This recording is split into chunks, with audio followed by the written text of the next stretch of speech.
زلزال تسبب به ترامب في العالم. توقيعه استغرق 20 ثانية لفرض رسوم جمركية على 180 دولة حول العالم. كان بمثابة الزلزال الذي هز أركان الأسواق والاقتصادات العالمية. هلع في بورصات العالم وعمليات بيع غير مسبوقة للأسهم منذ أزمة كورونا.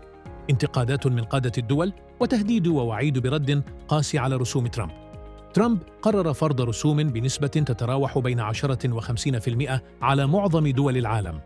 حتى الجزر البركانية والتي لا يسكن عليها سوى البطاريق طالتها الرسوم.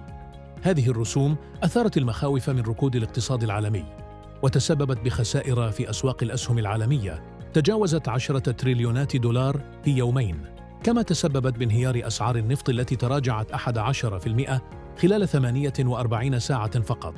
أما البيتكوين فقد تهاوت هي الأخرى، وسجل سوق العملات المشفرة خسائر بأكثر من 60 مليار دولار في ساعات قليلة. هل يقود ترامب العالم إلى كارثة اقتصادية؟